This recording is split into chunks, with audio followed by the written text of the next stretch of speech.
Hi there, this is Susie again. Today, Susie is going to talk about this beautiful indoor plant, which is the most hardiest plants that Susie could recommend for anyone who is not that experienced in minding house plants or looking after house plant, and one of the easiest low maintenance house plants you can find. This is called Draceana, but it's most commonly known as happy plant, and the scientific name is Masangeana fragrans. This plant I have had in this particular pot, as you can see the pot size, which is approximately 45 by 45 centimeters. And I've had it in the same pot for nearly 4.5 years. In that 4.5 years, I started off with possibly about 40 centimeters, possibly about up to here. From here, the plant has possibly grown about 1 meter in height. So as you can see, that it is one of the slowest growing indoor plant that you can have inside.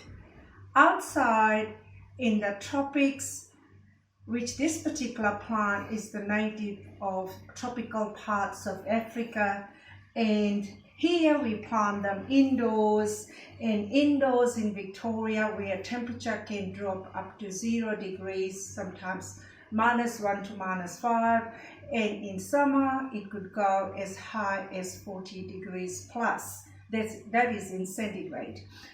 And I have always had this particular plant next to the window. As you can see, I've got it close to the windows, and it does not get the direct sunlight.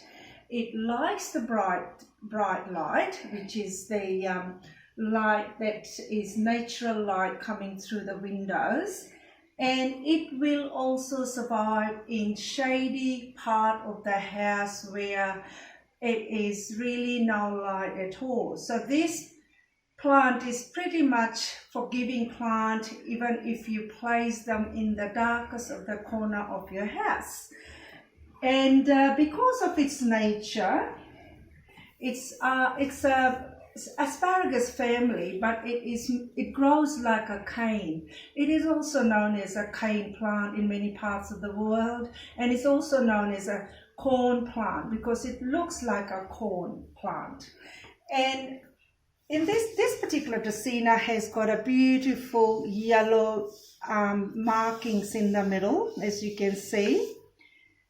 This is more prominent if it gets a lot more light, because it becomes a fluorescent sort of color in the middle with its lightish green or yellowish green longitudinal in the middle lining, and it is very attractive plant in the given the right condition.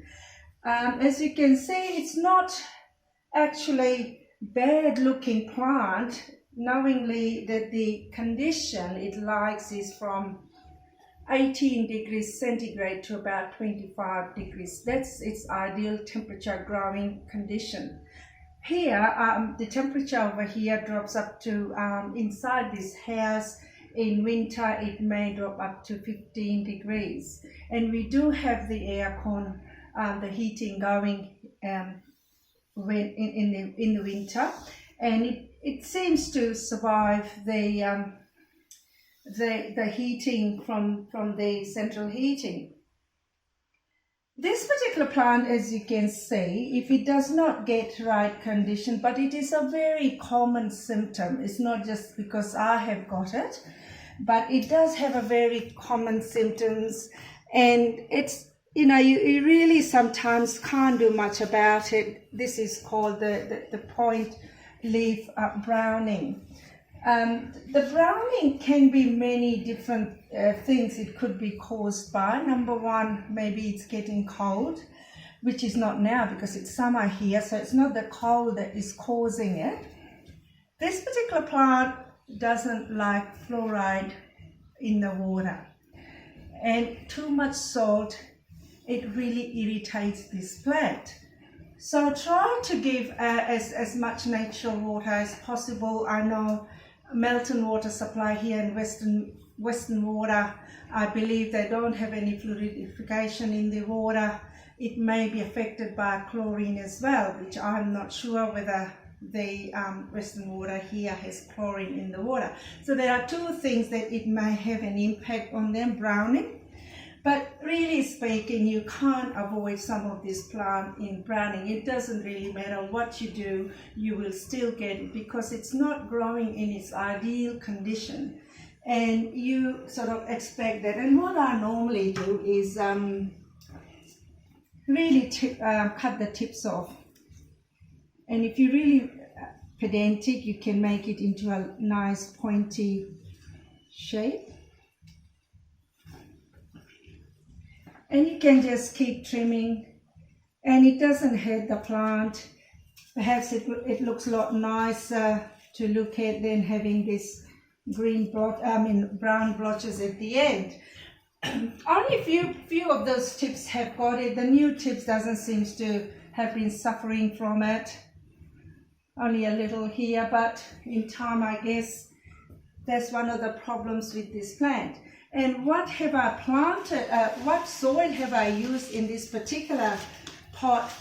Draceanas are not fussy, which means that you can actually plant in any particular type of potting mix. They're not really fussy if you buy a premium quality or just a potting mix or just a soil mix or blended soil. So as long as it gets watered, you need to water this plant perhaps once a month. And I normally, because it's a month watering regime for this plant is over, today is its watering day, all I do is give one pot full of this plant with a jug of water with a watering can. And that's all it needs really.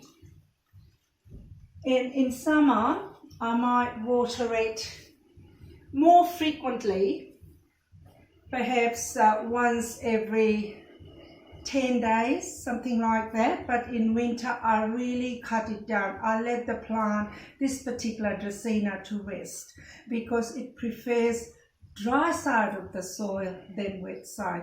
Really speaking, I hardly ever water this plant, so you can really neglect this plant. It doesn't really mind. It's better to neglect it and looking luscious, beautiful green foliage than trying to overwater it and making the plant look sick with this yellowing or browning or things like that. Yellowing usually is telling you that it's getting too much water. Browning is many different, as I've just mentioned, could be many different reasons why it does browning. So I'm actually, it doesn't worry for me for the browning because I just chop them off. And it is a beautiful plant for indoors.